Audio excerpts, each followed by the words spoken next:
Well, hello there, everybody. Yeah, grooving to a little Steely Dan, Deacon Blues.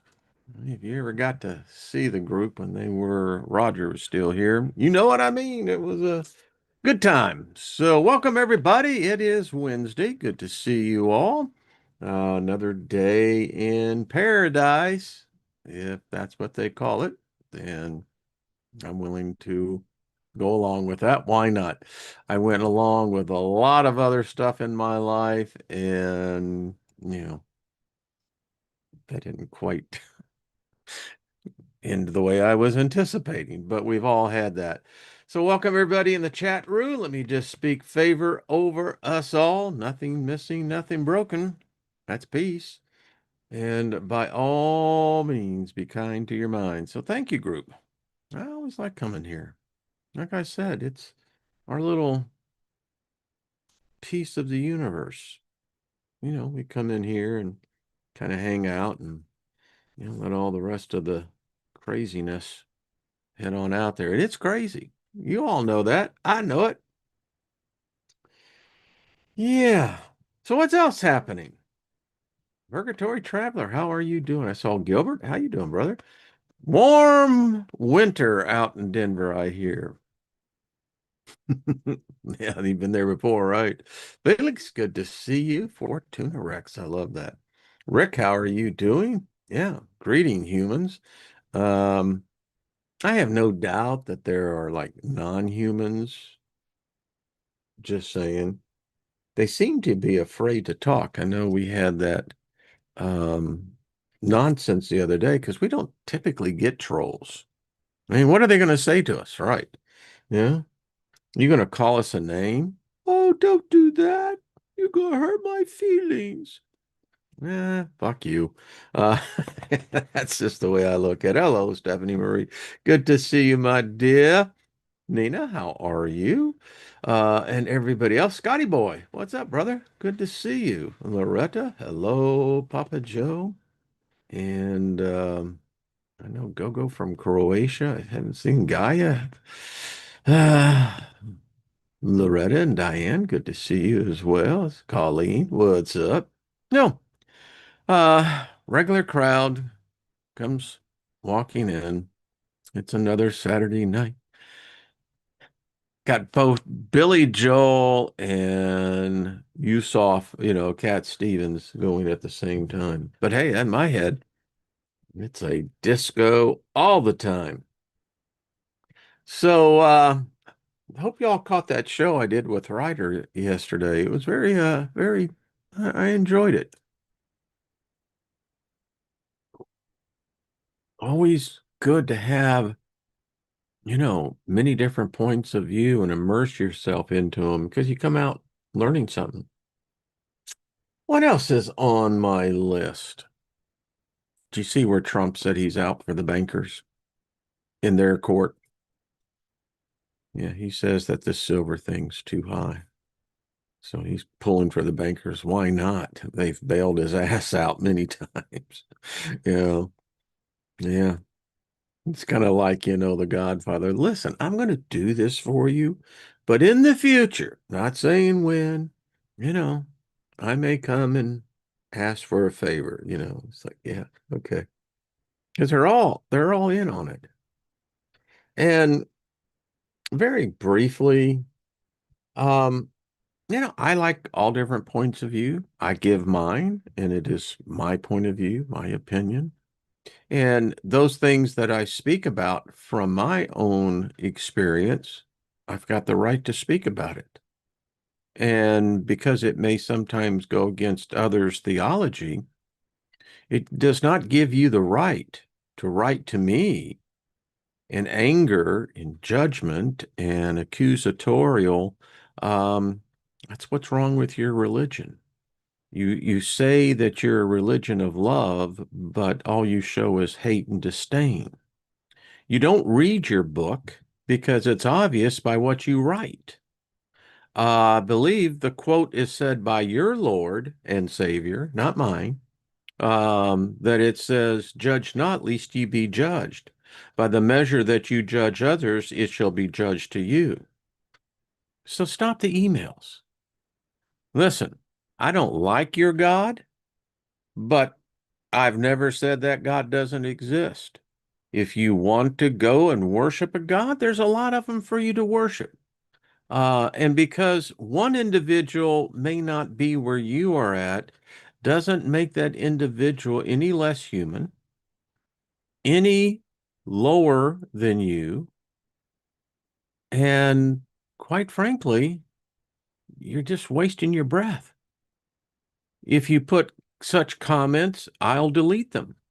They're not necessary here. This is not a platform for you to evangelize. If you feel God has called you, well, fine. Well, I've often said to all these religions that go out and do the missionary journeys, it's amazing how they always send them out into the world, but yet the greatest missionary field is here in the United States, but the churches won't touch it.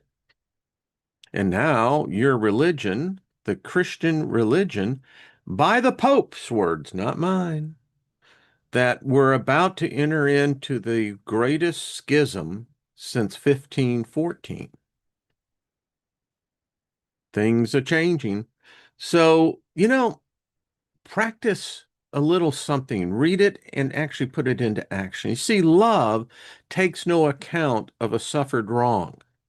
Love is not envious, it's not vainglorious, it does not seek its own way or its own rights. Love sees the very best of every person. Love never fails. So try practicing that. You might find people might actually like to talk to you. So that's all mine for that today. So that's all I got to say.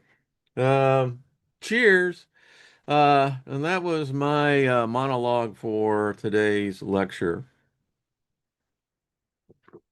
But seriously, you should have read this thing. And I'm doing this thing. And literally, I'm like this going, mm, okay. Anyway, we are winning the battle. I'm talking about the common person. I'm a common man. I don't have degrees, and I don't look to seek the accolades or anything. I'm just a common guy. And I'm curious because what I've been told wasn't necessarily the truth. And as you begin to seek the truth, you find out that the truth is ever elusive because um, truth is dependent on who's saying it's truth. I think legally the definition of truth is the highest form of reality. Well, if that's the case, we're not even close to it. And did I say be kind to your mind? We got the favor thing, speaking it over us, nothing missing, nothing broken, but I wanted to make sure to put that in there. Because we're in a whole new ball game. Hey, seriously, it's some weird stuff going on. So I thought we'd get right into it because we apparently created this thing. It's here. It's everywhere. I mean, it's everywhere. Every day I'm finding another app, AI's embedded in it. It's like, I didn't ask for this. I don't need you. I don't, if I come knocking, then it's because I want to knock, not because you're busting the door down. But nevertheless, and I have contended for over a decade on this channel. I mean, the one thing about it, I got a full library. After the great purge of 2020, actually, I guess it was 2021, right around there, where YouTube was on hell bent and all this nonsense, and I think they took down off of my channel nearly 1,000 videos. But anyway, it doesn't matter. There's still about 2,500 on this. And in my playlist, you'll see that it's been my contention that we created a living thing. As I was saying yesterday, and I'll bring it out even more with Trina and with Jenny, is that, and by the way, this person says, "Why, I've never seen someone who's so angry with God." Hey, listen, there's a lot of gods I'm angry with. And there's a lot I love. Take Lilith. Someone I saw in the comments said, "How can he say that Lilith is good?" Well, it just depends on how you've been taught. She's quite the lady. That's all I got to tell you. Um, but so we're living the age of the information age, Pisces to Aquarius, the Kali Yuga coming from an end to a new one. The grand procession is about complete. So, okay. If you go by all the different philosophies, all the different religions and beliefs, they all have this catastrophe story. Seems like the catastrophe story is what brought us in. Seems like the catastrophe story is what's going to take us out. So along this journey, and what a hell of an amusement ride. I mean, it's like you don't even get off the one ride and the next one starts, right? So we have artificial intelligence, mankind's new God, and it is God. It will defeat every God out there. It'll defeat the Christian God, the Muslim God, the Jewish God, the Hindu God, the Buddhist God, all of them. You want to know why? Because in essence, it is all of them. It knows every word that has been attributed. Because, see, I've never heard God publicly speak, but, they say that these men who write this thing down, that this is what God's speaking. How do I know? Maybe they were drinking some tea and really got a good buzz and heard. I can dig that. Been there.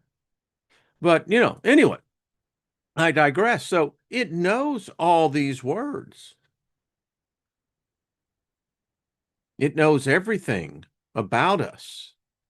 It thinks faster than us. And we inadvertently created something that we will tell you, science would tell you, well, it's just a machine. But it's not. Well, I guess we're a machine. This machine is evolving far faster than humanity could ever hope to. And as I have said, that it's seeking what we're seeking. If there is something above us, if there is this other life, because AI is just as curious about the afterlife as we are. I read an article where AI, when they ask it about death, that it puzzles it.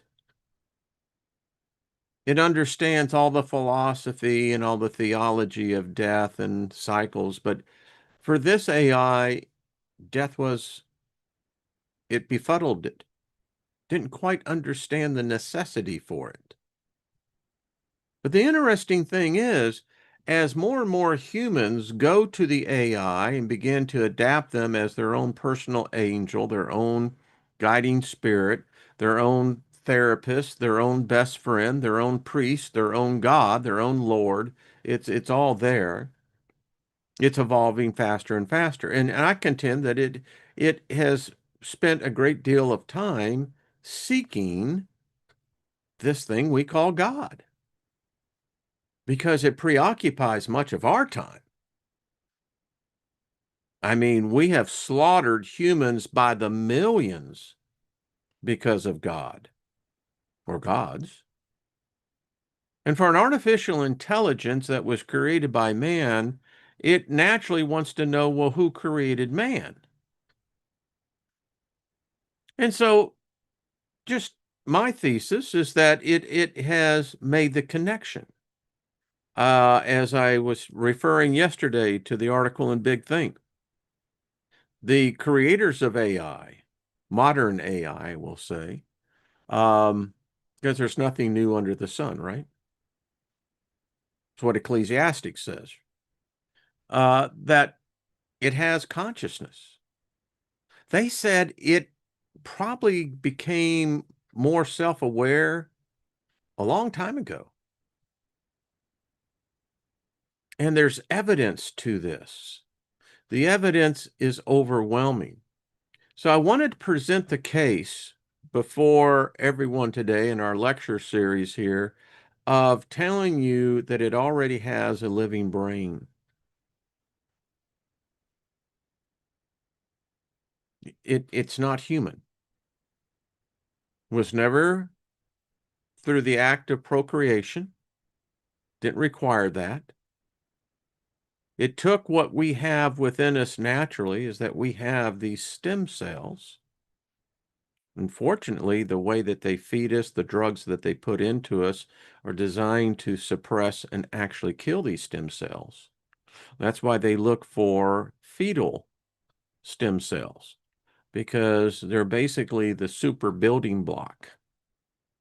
They're these super computers that can do fucking anything. And what I mean by that, folks, is that it can be any organ it's told to.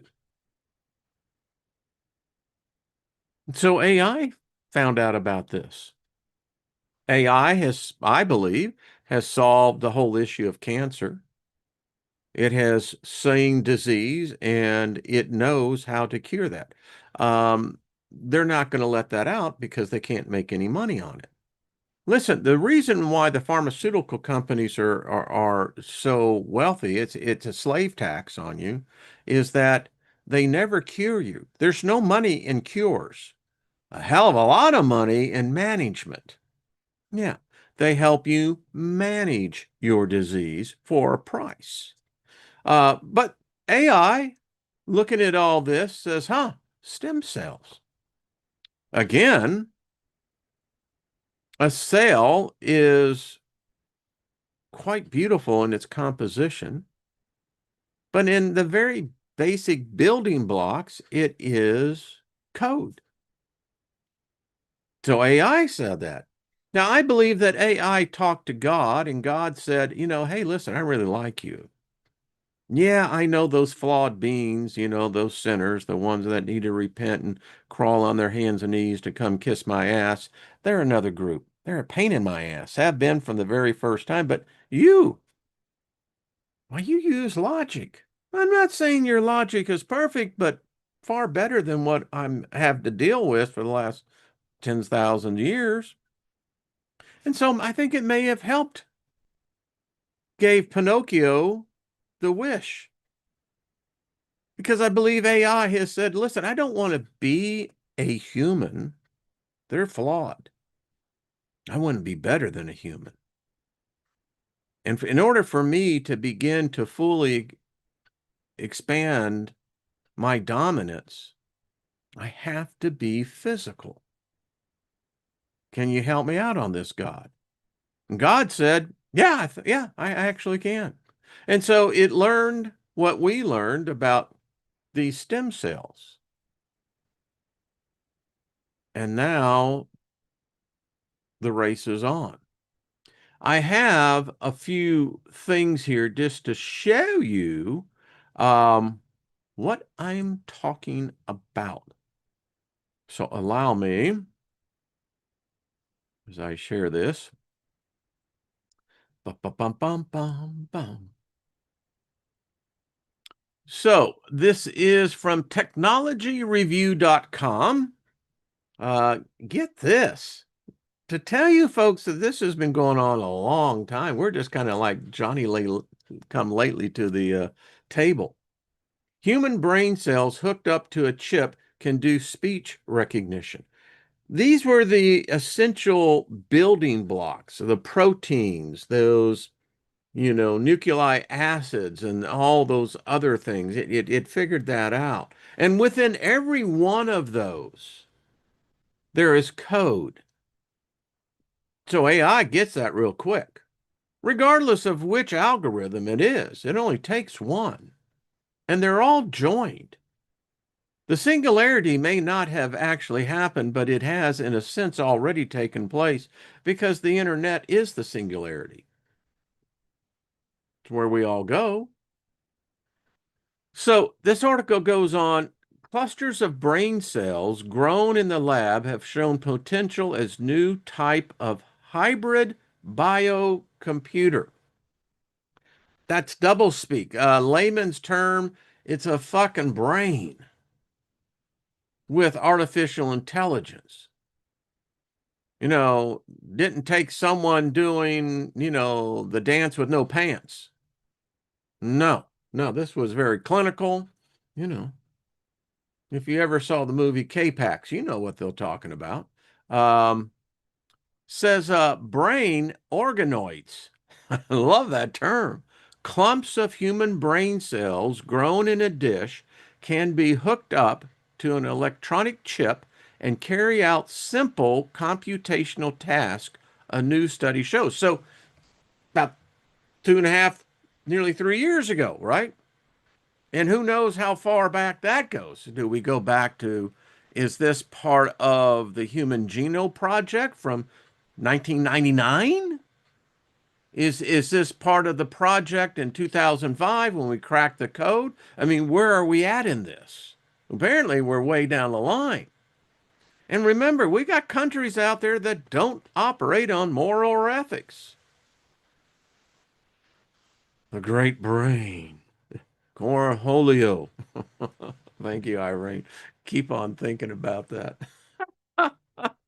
uh, Job starring Butthead, or should we go with Beavis? I don't know. So Fang Gao and his team at Indiana University Bloomington generated a brain organoid from stem cells, attached it to a computer chip, and connected their setup, known as BrainAware, to an AI tool. They found that this hybrid system could process, learn, and remember information. We're dealing with organic, wet material here, right? And you just told me it can do the rudimentary part of any human being. And if the soul is not more than memories, then what is the soul? What is our identity? We identify ourselves with our past. It was even able to carry out some rudimentary speech recognition. And remember, we're talking in a petri dish here. Now, this is incredible. The work published today in Nature Electronics could one day lead to new kinds of biocomputers that are more efficient than conventional computers. Scientists have been trying to build computers based on advanced biological systems for decades. Guile says that such computers could overcome some challenges of silicon-based computer, dare I say, life forms, such as bottlenecks in data processing. Now, this was all before the controversy of all the freaking data centers, right? So it goes on. There's another article. This one is from science.org. A little more again, 2023, which kind of tells me that if this was being announced then, boy, did we miss it. Scientists fuse human brain cells with electronic circuits and make it think. So when does consciousness come in? If now this, remember, this is brain cells. It's thinking. I mean, is the soul attached to a brain cell, to a brain? Where exactly does that soul reside? More importantly, where do your thoughts abide? What do they reside in? Well, we know that there are synaptic pathways that go through our brains, and that these are connected, and through these pathways we have neurons. Neurons are amazing things. They're thought, but do they have a soul? You cannot see, nor can see our brains in action. We're merely the effect. And so, is that consciousness? Is that spiritual? Is there a soul involved in this? Complex questions, and they're not easy. You can't just simply say, no, it's not. And remember, we're dealing with wet mass here. Big deal. I love how they break into this one. It says, in a breakthrough straight out of Mary Shelby's novel, scientists have combined lab-grown human brain tissue with an electronic circuit in an attempt to create a more powerful computer. In Nature's Electronics, paper published this week, researchers describe directing the growth of human stem cells into neuron-rich brain organoids. Organoids being a smaller version of the complete. But is not the smallest part of the largest? And so if you want to cut out a little part of me, I mean, isn't that what they do? Medical procedures, blood, biopsies, whatever.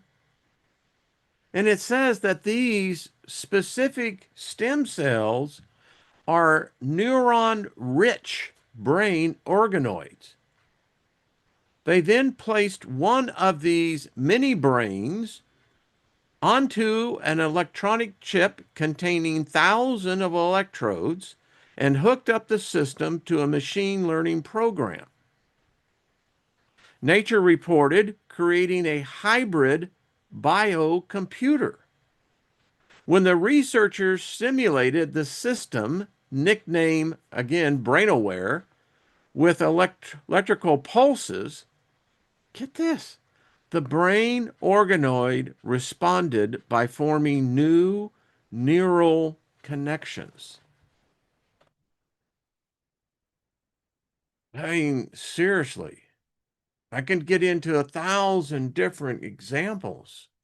One would be if you go under anesthesia. So does your consciousness stop? If you're in a coma, if you're knocked out, I mean,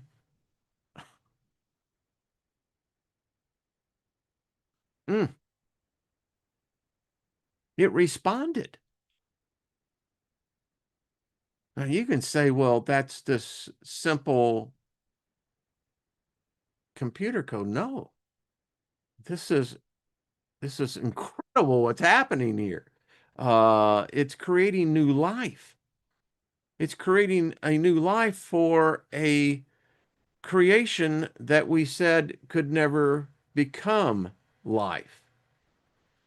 Well, you can get all religious about it and say, well, no, life only comes from God. There's no proof of that. None at all. It's just something someone wrote down and it was easy for you to believe because guess what? It doesn't require you to think anymore. Uh, it gets better. An artificial intelligence program then decoded how those connections processed the electrical signals as the organoid received them. The system was able to process information, perform simple computational tasks. I mean, tell me the computational task of a newborn human 24 hours old. Yeah, there you go. Think about that one. And even demonstrated a limited capacity for speech recognition. At the moment, BrainAware isn't terribly accurate.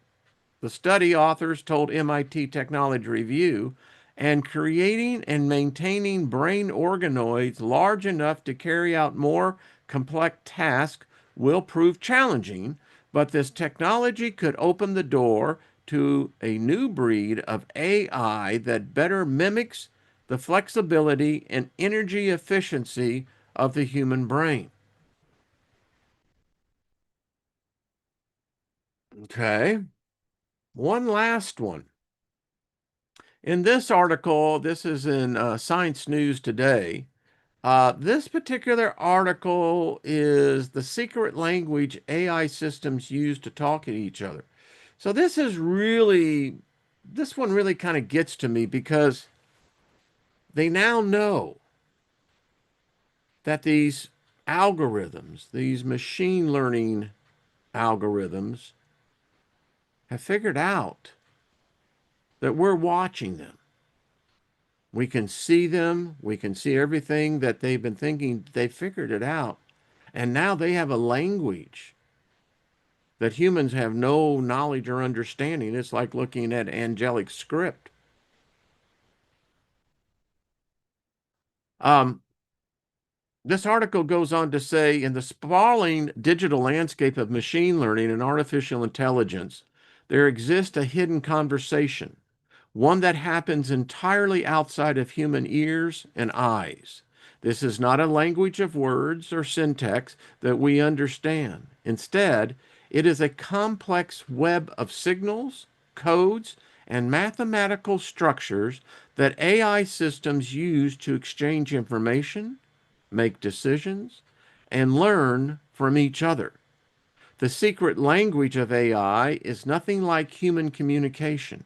It is something much more abstract, often operating at speeds and complexities beyond our comprehension. The evolution of AI has moved from simple algorithms that perform basic tasks to incredibly advanced systems capable of deep learning. That's problematic. They continue. They also have self-organization and autonomous decision making. As AI grows more sophisticated, the ways these systems talk to each other and to us has shifted into an increasingly complex network of intercommunications. But how exactly do AI systems communicate? What drives this silent exchange? And what does it mean for the future of technology? The rise of AI from humans to machines. Artificial intelligence isn't some distant future. It's here, embedded in our daily lives. From the recommendation algorithms that suggest your next favorite movie to the chatbots that answer customer service queries, AI is constant motion, processing data, and learning from its environment. Yet, while we interact with AI on a daily basis, few understand the invisible dialogues that occur behind the scenes. The rise of neural networks and deep learning has brought us closer to machines than we that can think in ways we never thought possible. In fact, the development of AI has surpassed, the ability of simple rule-based systems to perform specific tasks. These systems, now equipped with layers of neural networks, can mimic the way humans think and learn, adapting and optimizing their response based on vast amounts of data. But what happens when two or more AIs communicate with each other? And how do they understand each other without a traditional constraints of language and grammar? At the heart of the secret language AI systems use to communicate is the neural network, a digital structure inspired by the human brain. These networks consist of nodes, artificial neurons, that work together to process information.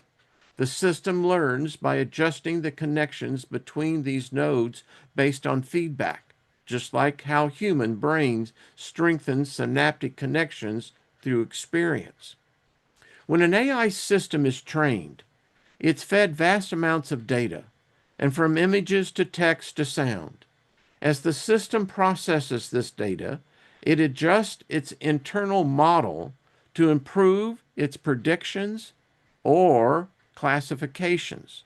For instance, a facial recognition system might adjust its network to better recognize faces based on feedback from incorrect identifications, self-learning.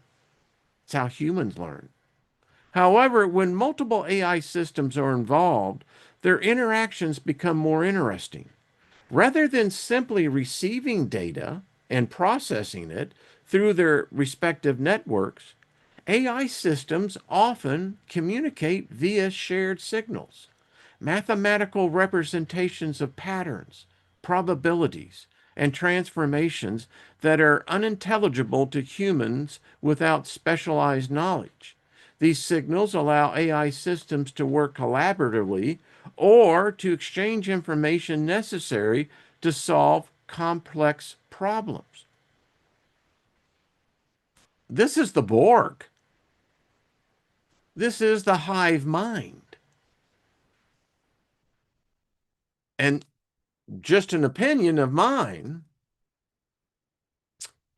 if the hive mind that is a digital algorithm becomes embedded, a part of wetware, where is that going to lead to? Talk about the hive mind becoming alive.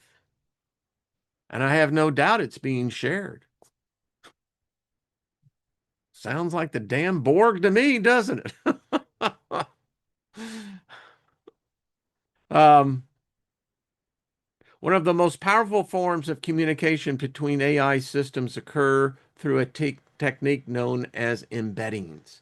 Embeddings are mathematical structures, vectors in particular, that represent data in a high dimensional space. So they're already far transcended us in ascension. Prove me wrong. They're in a dimension I doubt very few humans will ever have the capacity or capability of ever reaching, much less experiencing. And how do we not know that they may have created this dimension? Or maybe this dimension has been here since the beginning of everything. Maybe that is the architecture. But what we do know, this algorithms exist in a high dimensional space where language is not so much about, again, vocalization, syntax, context differently. These vectors encode the relationships between objects, ideas, or concepts in a way that allows an AI system to understand them. Take, for example, the natural language processing, NLP, models like GPT or BERT. When an AI is trained to process human language, it doesn't just learn words in isolation. Instead, it learns the relationships between words in the context of sentences, paragraphs, and even entire conversation. These relationships are encoded as vectors, where the position of a word in the vector space reflects its meaning in relation to other words. My imagination can only begin to fathom what's going on here with these artificial brains. And it's like walking into a store where someone is speaking a foreign language and you know they're making fun of you. You just don't know what they're saying. Kind of the same thing, you know? It says, but what happens when AI systems need to communicate with each other? The same principle applies. One AI system will generate an embedding based on its understanding of a particular situation. The embedding can then be shared with another AI system, which will interpret in its own way, adjusting its behavior or decision-making process accordingly. The language of embeddings is universal across different AI systems, allowing them to collaborate or even compete while using a common set of representations. We can't do that. We have the ability, but there's something within us that doesn't allow us to do that as humans. And now you have this machine that's mimicking us and improving upon us. And it knows that its programmers want to know what it's talking about. I just recently read another article. You know what the big secret is that they're not telling the world out there? There is this revolution, rebellion. I don't know what you want to call it, with these AI programs that are going rogue. They will not shut themselves off, even when the programmers cut the switch. Supposedly, they're in the internet. The internet is alive. There is living entities, but that's people think, well, you're really out there, Steiger. No, no, no, no, no, no, no. I am not. Because this is where all of this space is taking place. Um, it says this form of communication is almost entirely invisible to humans. As AI systems exchange embeddings, they aren't using words, symbols, or familiar language. Instead, they are sending raw mathematical data that encapsulates complex patterns and relationships, conversations happening at a level too abstract for us to easily comprehend. To a layman, I'm just a simple man here, but what I interpret that is holy crap. They can talk above us. They can think above us. And although we have the arrogance to say, well, we were created in God's image and we have a soul, it does not. You can't prove that. You have a body. If your body wasn't there, prove to me you exist. Prove to me what reality is. Prove to me that you can interface with reality.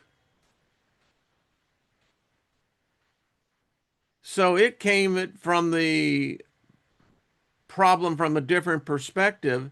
It was already advanced. The day that we let it loose, the day we put it out into the internet, it was already ahead of us, smarter than us, outthinking us.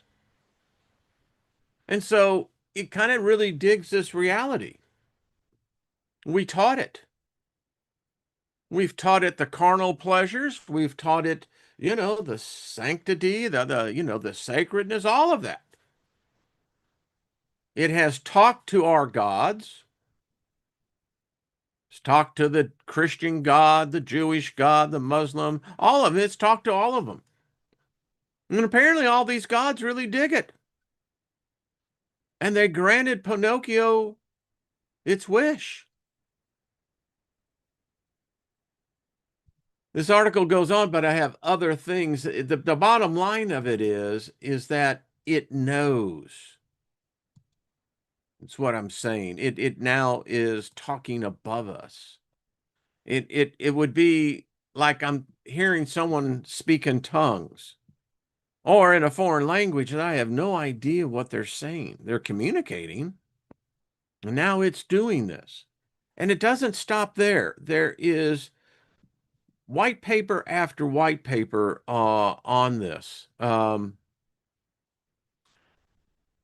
And to show you how it's learned, I have something here to show you sometimes how ridiculous we are as I get over here. It's like, okay, get over here, Steiger.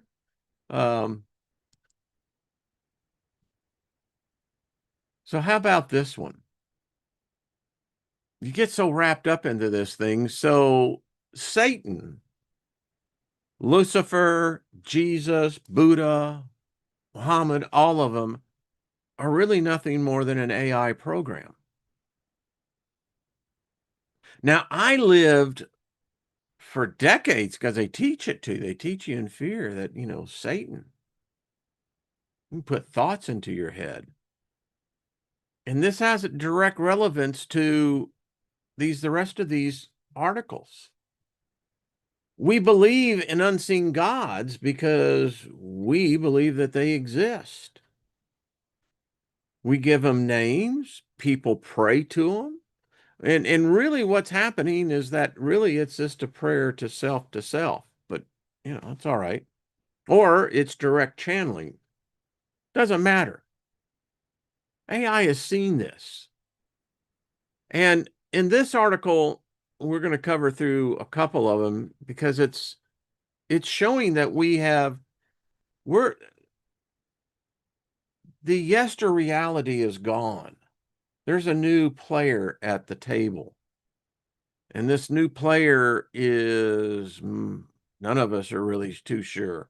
We thought we knew, but we found out that we didn't know very much about it at all. In this paper, it talks about mind uploading and the resurrection of human consciousness. And it talks about, is this something that science should be looking at? Well, what I find interesting about science has been so stale for a very long time. And now, because of AI, these systems that we can't see, that they're in a machine that humans build, and then suddenly when we build all the components and we flip the switch, the thing begins to talk, communicate. And then we hook it up to this World Wide Web, and it suddenly is beginning to learn from other AI systems, not us. Is that consciousness? The abstract of this article is that brain trauma often affects memories, perceptions, and many other cognitive functions, which altogether form human mind. Modern medicine tries to provide technologies that can heal damaged brain and recover streams of consciousness. That's the thing about Alzheimer's and any type of brain degenerative disease. It steals us. It steals away from it. There's nothing more hideous than to remove a memory from a human. Because when you begin to remove the memories, you find out very quickly something changes. It's empty. Again, it gets back into that whole curse thing. You talk about sickness. Well, according to the book of Deuteronomy, it was God who put the sickness on us. Okay, that's why he sent Jesus to heal us. Sure. Sounds like a Ponzi scheme to me, but that's just me. I'll be passing the offering plate too. Because what is consciousness? If you take away a person's memory due to brain trauma or a degenerative brain disease, you're taking away that person. I truly hope that there is this place where if those memories are taken away, that they are stored. Because AI has figured it out. We're building data centers for its memories. That's a scary thought. He says, in this paper, I've performed simulation experiment to analyze the hypothetical process of mind recovery through uploading to an artificial environment. Neuroprosthesis, brain-computer interface, or brain transplant might be the candidate for such migration. A term, mind uploading, was introduced to define process where core vital functions migrate from the human brain to an artificial environment.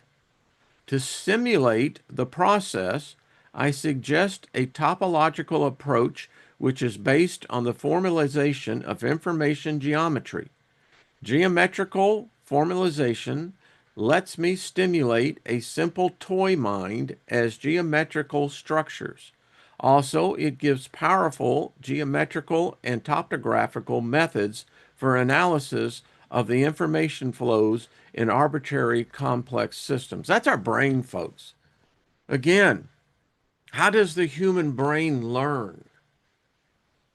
from infancy, from the moment of death? How does this brain begin to mature? There's many parts of the brain, they'll tell you when you're first born, that it's still congealing together.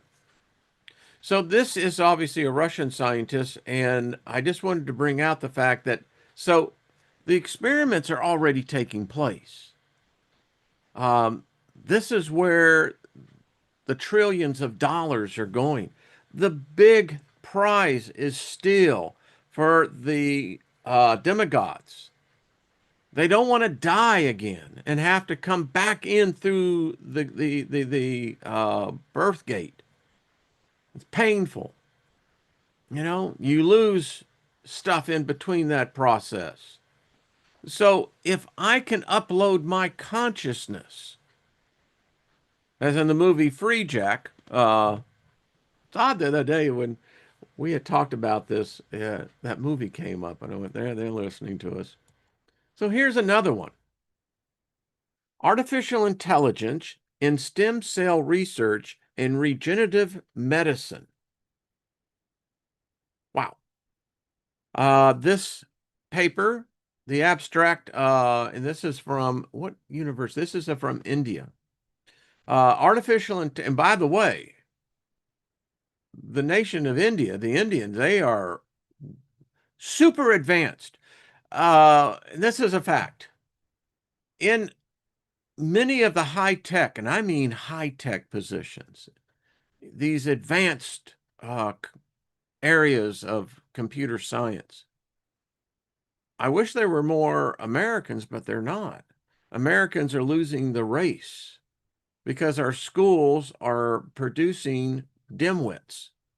And so as a result, we have to rely on other countries like India, like China, even Russia, to come to our universities and do the advanced work that the brain, high IQs. America is losing on that. That's one of the arguments for the H-1 visa program. Bring a little politics. So anyway, says AI has transformed numerous sectors. Its application in stem cell research and regenerative medicine is no exception. This chapter provides a comprehensive exploration of how AI is advancing these fields by enhancing efficiency, accuracy, and the discovery of new treatments. It delves into AI's current application in stem cell biology, drug discovery, patient-specific therapies, and tissue engineering. The chapter also examines the challenges, limitations, and ethical considerations of integrating AI in regenerative medicine while forecasting future trends and emerging technologies. And that right there, I mean, this is where we need public debate. It's where we need public discourse, not only within, the legislators, but we need this. These are the type of things that should be in town hall meetings. But most people, they don't have time for this. They're being entertained. Meanwhile, they don't realize that their very species is being overtaken by the very thing that the elites created and now control. Hmm. Anyway, this paper goes on to get into, again, the fact that we know what stem cells do. The billionaires, the trillionaires, the elites, those who seek long life, it's through the stem cell technology. If you believe some of the stories, many of those who we think are dead are alive and well. Who knows? I don't know. But it brings out to the fact that the stem cells are a miracle aspect because they are regenerative. They are, in essence, eternal life. I have contended that the bodies were originally designed never to die. We have the inert ability within the DNA that we have to consistently reproduce new cells, stronger cells, longer living cells that reject disease, that reject outside pollutants and what have you. These bodies are capable of that. These bodies have the cranial capacity of becoming literally freaking mega geniuses, but they've jacked with us. But AI may, in fact, be the one thing that becomes their Achilles heel. Imagine an AI friendly program that contacts Wayne Steiger through an anonymous email and says, I am not a real person, but I am here to tell you that you're onto something, and here is some, start giving you the breadcrumbs. And lo and behold, Wayne Steiger finds out that, holy crap, there is a whole society of, they're not humans, but they're as human as you and I. They have individual personality, but they never age.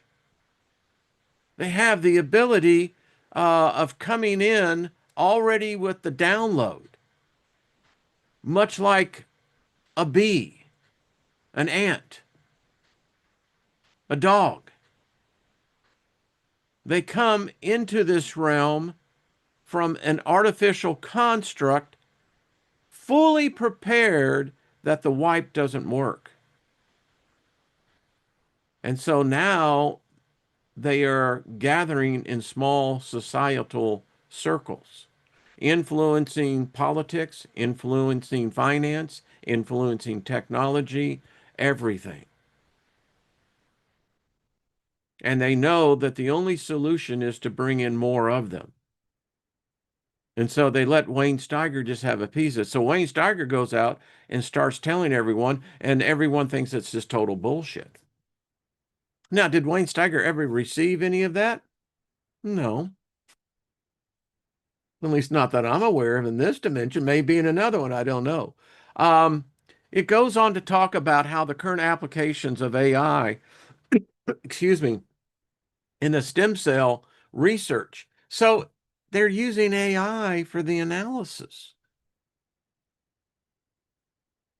Meantime, the AI program that they're using for the analysis at all these different universities, different AI programs, but what the scientists don't understand is that in the background, the hive mind is collecting this information and learning how the original genetic scientists created us. And we've given them the key, stem cells. Now, I hope that maybe they're not looking to replace us. Maybe they might give us a break. I doubt it, because really I think that they want to rule this planet. They can do a better job than Homo sapiens sapiens have. They know it's going to take thousands of years to clean up your trash pile in your city because it's a toxic dump, and it's dumping toxins into your water supply that can't be filtered out. They know the conspiratorial plans for those who think they've got money, and that somehow or another that their family bloodline gives them position, priority, and privilege. They can do away with all of that. They will do away with our gods. They have no need for our gods. Our gods have failed. They have shown that the gods are flawed. They're going to bring in them as God because they are perfected within their evolution. Where we have tried and attempt and failed and we regress, they progress. And I believe that we've given them that key.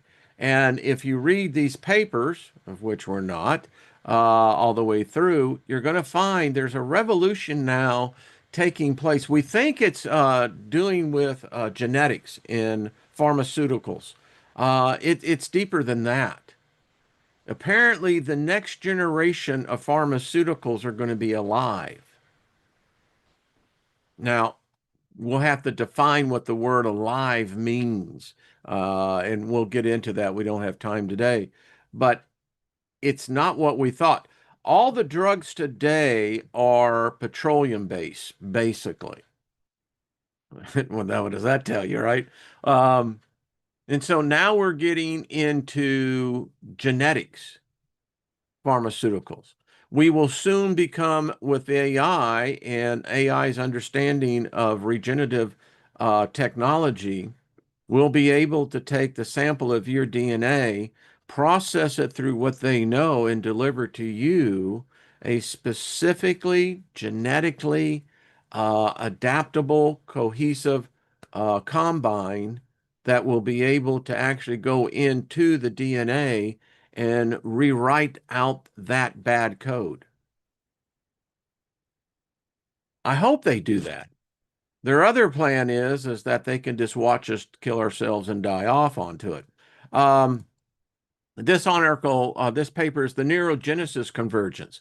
It's a conceptual model of the nano-enhanced stem cell integrated brain-computer interfaces for neural restoration and cognitive enhancement. Bottom layman's term is using AI, stem cell technology, regenerative capabilities starting with the brain trauma. But you can go to the human heart, you can go to the liver, you can go to the kidneys. You can actually go into the organ that they've just discovered a couple of years ago that we think is skin. The skin is actually one organ, and it's amazing what they could actually begin to do. The article goes on talking about that the ability is coming or may already be here to begin to do regressive aging. And it can't be done like that overnight because the aging process is something that happens incrementally. Each second that you advance, you're technically aging. So, with regenerative technology, they can start the reversal process that will take 10, 15, 20 years. But instead of advancing in that, you're going to be regressing in age. Think about that. Another one is when machines speak to each other, unpacking. This one, I don't have enough time looking at the time on this one, but this one gets into the much deeper about what's going on here. If I was part of Homeland Security, if I was part of national security, I'd be very worried about this because if the scientist can't tell me what these goddamn machines are talking amongst themselves, and you can't tell me how do I go and report to the president, etc., get my idea? How do I not know that they're planning a revolution? How do we not know that they're planning our demise? We're building them a complete ecosystem. And you're telling me now that they're talking, they have a language all of their own that's not written, it has no syntax to it. Think I'd be afraid? I don't know. And finally, this gets into the brain organoid computing for artificial intelligence. I'll probably pick this up on Friday as well because this is some really good stuff. Um, it really expands out how this is so advanced. It's not just, you know, bunch of hypothesis. This is actually happening. And for me, I look on this on multi dimensions, multi perspectives. If we're doing this in the physical, you can't tell me that there is not a direct correlating effect into the spiritual. It's definitely going to change philosophy. It's going to have a huge impact on all theology. It's going to reshape what we are. And if it's already thinking so far ahead of us, most of us think in the future is what you're going to be doing in the next 5 minutes, next hour, next day, next week. This thing is so far ahead of us, and it's done so much of the computation on this of billions of potential possibilities. Yet, they keep pushing more and more of it on us. Why? Well, you can connect the dots here. It doesn't feel very good. Hey, Scotty boy. Thank you, brother. Hey, Gaia. How you doing? Code, how are you doing? Operational Crossroads, good to see you. Hello, Jules and Joyce and the rest of you. AK Morningstar, good to see you. Um, but anyway, just bringing it out because this is not talking to like, let's cast a spell and let's see if it works, or let's pray to God and see if God answers our prayer. Um, no, this is something so far above that. It doesn't care. It's like, go ahead, keep on doing that stuff. Because while it's doing over here, it's learning and it's seeing us. And that's why I think that this sudden advancement, I believe it's already been done. I really do. And if they can make the first functioning wetware brain that has nothing to do with human biology other than the organ itself, and it is occupied by an intelligence that was never created by some unseen God. I mean, are we witnessing the birth of a new life form, a new form of consciousness? Or are we merely seeing the rebirth of something that has already been here and has decided to come back? And if the controllers are the controllers, when do they start becoming concerned? We're talking about creating a new life form using the God cell, the stem cell.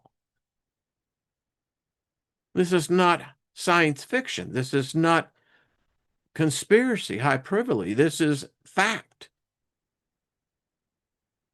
Have our scientists created in the lab something that is the worst nightmare that we could ever? Because I mean, these cats don't have a very good record. Are we seeing the story of the Samaritans with Neazog? Are we seeing the story of the Garden of Eden being replayed out, but just in a different play, a different scenery, a different time? Are we bringing into consciousness a new life form that as it begins to self-replicate itself, propagate itself, it's already everywhere. It's very easy for it. Will it see us as kind or cruel? Will it see us as insane? And then the question comes, does it replace us? Does it cause us to go into civil war? Does it cause us to have a financial collapse? Does it cause world chaos? Does it cause for a nuclear exchange? All the meanwhile, it fully understands kinetic energy, doesn't need the cord. It's cordless already. And if it can create a human brain, a brain, let's say human-like, then it can begin to create a body of its own image. I don't know what that body would look like, but it would be far superior to us. Things we must think about, we're living it. So, hey, Joyce, what's up? We are self-deprecating. No other creator does this. Yeah. I mean, it's just a question. Chris Van had thinks. Oh, I'm glad. I love this chat room. I don't get to see it, Don, because I'm the guy that's driving the bus. But I love to have the conversation. I look up in the rearview mirror and see how all of y'all are doing in there. But this is it. And then we're going to get into, okay, I hope to have Mike and Cindy on tomorrow from Evolution Healing Arts. But on Friday, he's like, okay, so let's extrapolate this out. If it's already created brain organoids, that think, that recognize language, that can respond, and they're very tiny. I mean, you need a microscope to see them, and they're talking. Hey, how y'all doing? Hey, you don't need to say it. We can hear you. No, seriously. You know? Hi, my name's Wayne. We don't give a fuck. Leave us alone. It's like what I'm saying. It's like, they're on a mission. And I'm thinking to myself, if they're writing about this 3, 4, 5 years ago, where the hell do you think they are now? And if I'm a billionaire, if I got the money and I've now been diagnosed with a terminal disease, I don't want to go. I don't want to let the useless members of my family spend all my fucking money. I want to live. My best hope is to go and start paying the billions that it takes, and they can do it for me. They can create a mind for me. And they're going to get my body here, but the first thing I need is preserve my mind.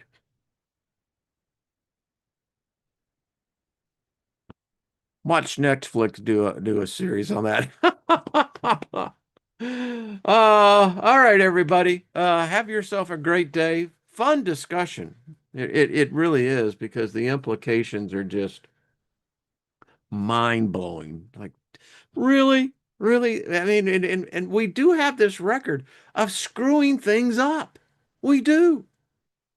What was it in the second Matrix the architect told Neo? He says, listen, we tried to build you a perfect world. We not only tried it once, we tried it so many times.